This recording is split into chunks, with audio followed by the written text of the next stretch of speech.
Couple quick reminders before we get started. First of all, if you can please say your name and affiliation before you ask your question, and also if you can direct your questions by name to our student athletes, our coach, would appreciate it.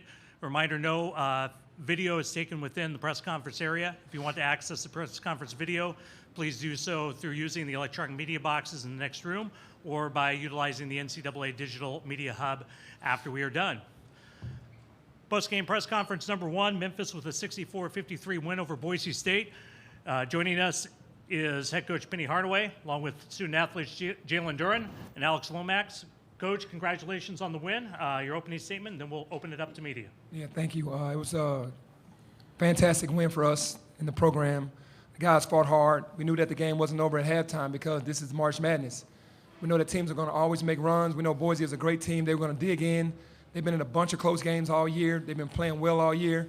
Knew the game wasn't over. But we dug in deep and pulled out a great victory for our first, win of this March Madness. Start right here. Schaefer Murray, Washington Sports Network.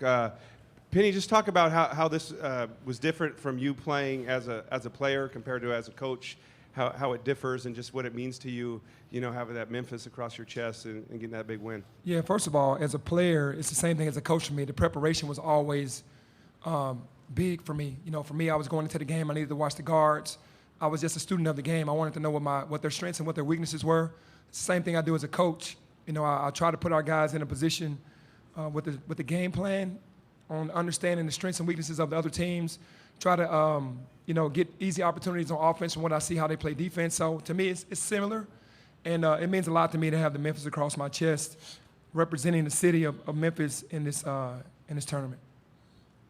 Stephen Johnson, Daily Memphian. Penny, we know how much Alo means to you. The fact that he gutted through all that pain, we saw him at halftime, and was really the difference, made the kind of the game sealing play. I guess how much did it mean to you that he played such a role in the first win for the program since 2014? Yeah, I just know that's who he is. If he can walk, he's going to be out there. And, that's just the heart and soul of the team. This is his fourth year. He's a winner.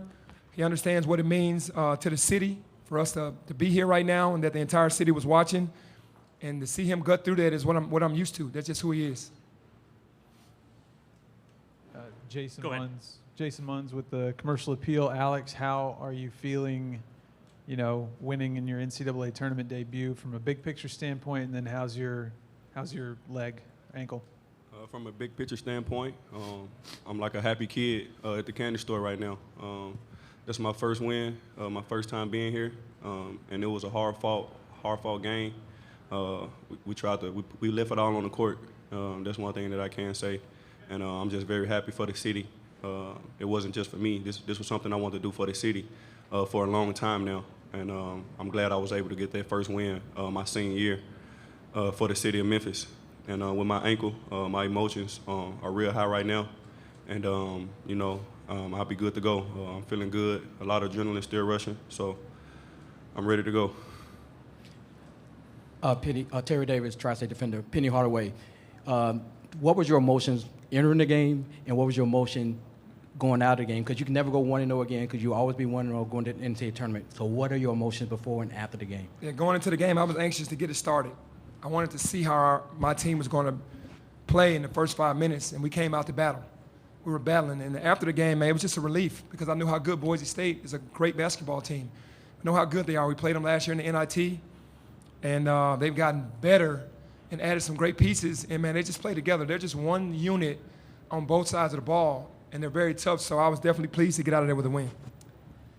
Cassie Carlson, Action News 5 in Memphis. Alex, for you, when you went down, when you hit that three and you were grabbing your ankle, you could kind of see it on your face. Was any of that just flashbacks to last year and the emotion of that? Yeah, in that particular situation, it was kind of a flashback to when it first happened. But I'm kind of glad it wasn't as bad as it was from a while back. And like I said, I'm feeling pretty good from when it first happened. And like I said, I'll be ready to go. Jeff Calkins from the Daily Memphian for ALO. Did you think as you were lying there, I mean, we could hear you in pain. Did you think it might be more serious? That's question one. And two, and this when Jalen missed the layup towards the end and you poked the ball away and Jalen then got it and scored. Can you describe what happened in that play? It seemed to be the kind of winning play that you're noted for. Can Can you repeat that first question again?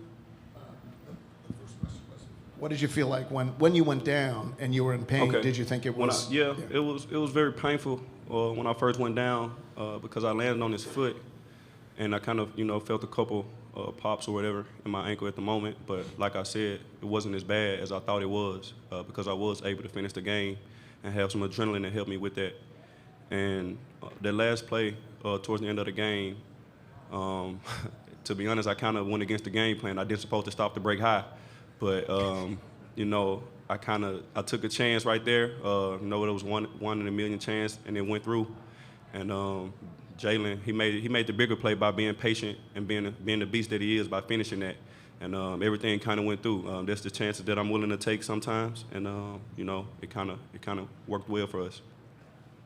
Mark Giannotto, Commercial Appeal. Jalen, just what was it like in that second half as the lead is, slowly getting smaller and smaller? What did you guys call upon to kind of keep your cool, remain composed? And then I got a question for Penny after you're done. Just coach telling us that it's a game of runs. It's March Madness. There's no bad teams. Every team has a lot of talent. So just us staying focused, knowing it's a game of runs, and knowing what we got to do to get the lead back up. And then Penny, I know you talked about it a little bit, but how satisfying was it when the buzzer sounded, both with what happened during the game, but also with what the program accomplished here today? Yeah, very satisfying. You know how big this is for our city, our school, to even just be here and then to get your first win, man. It's a run of emotions that's going through your body. Just so happy for the fans, happy for the guys because they worked their tails off to get to this point. Beat a really good team. Like Jalen said, there are no bad teams in this tournament.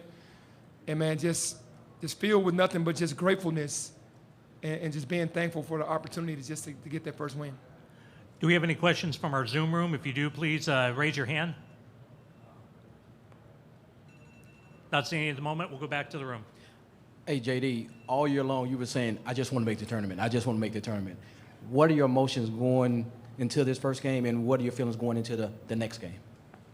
Very happy to be here, very excited. Definitely taking advantage of the opportunity, enjoying it with my brothers, and just going into the next game, just knowing we got to lock in, get back to the drawing board, and get ready to play. I'm going here first. Justin Reed, Spokesman Review. Gonzaga has to take care of business first, but for both Penny and Jalen, a potential matchup with Chet Holmgren, and kind of your thoughts on that. Man, I love Chet. I talked to Chet. I recruited him. I think I talked to him maybe 3 times a week for like 4 or 5 months, so we got really close. Such a terrific player, and just happy for him, for his growth. He's just a superstar. With Drew, I watched him play throughout the entire summer in Texas and was watching his fundamentals and was like, man, who is this kid? And I got to know who he was, and then obviously we know what he's done on this level. So, we know we got our work cut out for us. They're both 2 great players, and we look forward to the game if they are the ones to win. Like I said, we're not talking like they're going to win the game. Obviously, they're the favorite, and Georgia State has something to say about that. But if that happens, then I know those guys. I know Chet better than Drew, but it would be fun if it happened. Kevin Pelton, ESPN.com. Coach, what went into the decision to clear Amani to play today, and what did you see from him out there? Well, he was on a minutes restriction today because, he hasn't really played. And in the first half, he did phenomenal. He played the way that he knows how to play, knocked down a really big 3. I took him out, and then in the second half, when it got to be rugged for us, I didn't want to put him in that predicament or in that situation. But he did fantastic today. He stayed positive. He was watching the game. He learned a lot today. Getting on the floor, gets his juices flowing again, and he's a tough competitor. Jalen, congratulations.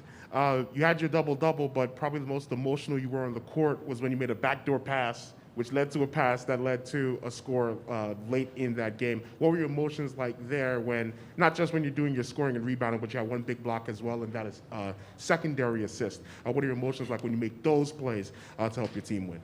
Man, to me, those plays are more important than me scoring the ball, honestly. I talk to Coach a lot about my pass, and I like to pass the ball a lot. So when stuff like that happen, and I can find a guy like Alo, I know Alo is going to make the best play for the team. So for me, those type of plays are more important to me than scoring. Over here in the corner. Down here. Yeah, for both coach and the Name player. and affiliation, please. Oh, I'm sorry. Tom Goldman, National Public Radio. for Coach Hardaway and the players. Get your reaction to playing in a more normal March Madness environment, certainly compared to the last couple of years. Or does that not matter? Could you guys play anywhere because you're so focused on what you need to do? No, I'll start off first, man. This is wonderful, man. Honestly, to see the fans in the stand, this is true March Madness. You know, watching it in the past where it had to be in Indianapolis and no fans, really just family, that's not March Madness. This is beautiful to just be here and seeing it with the families here, the fans here, and everybody walking around in the city. That's beautiful to me. Same here. Just the bright lights and just the packed house is just amazing atmosphere. I mean, that's what we play basketball for. You watch this growing up, watch March Madness. You see all the bright lights, the big crowds, and you just want to be in this position. Yeah, just like what both of them said, this is true March Madness. This is the March Madness that we all grew up watching. When the commentators, when a full packed house, when the game's going back and forth, when it's like a roller coaster basketball on a basketball court. So this is most definitely true March Madness compared to the COVID year of March Madness. These will be our last two questions. Penny, Jason Munn's Commercial Appeal. Tyler and Landers at the AAC tournament last week didn't necessarily have their best three-game stretch, but Landers hits a couple of big three-pointers today. Tyler comes up with that steal and then goes coast to coast in the first half to kind of help kickstart that big run that y'all had to finish the first half. So just talk about, we talked a lot about Earl last week, stepping up in big moments. Yeah, I really depend on, or have depended on, Landers and Tyler for their scoring ability because they're both can get it going pretty quickly. And we need those guys to make shots. And Landers made 2 big threes in the second half. And Tyler's layup in the first half was big. We just need those guys to make shots to stretch the defense, to make the defense honest. When they come on the floor, they have to be accounted for. So, I'm playing those guys those minutes, and they came through today. Last question.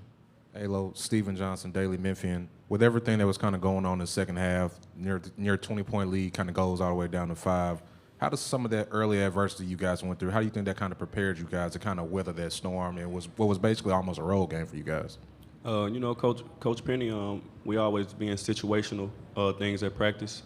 We've been in the points where we're up 10 with 2 minutes, down 10 with 2 minutes, and I just feel like he did a great job of preparing us for that moment.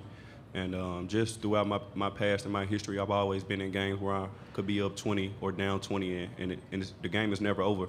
And just being aware of that and just keeping my teammates aware of that has always just been a blessing. And like I said, just listening to Coach Penny put us in the right spots that always help us get through every time. Gentlemen, thank you once again. Congratulations, and we will see you on Saturday. Thank you. We'll have Boise State.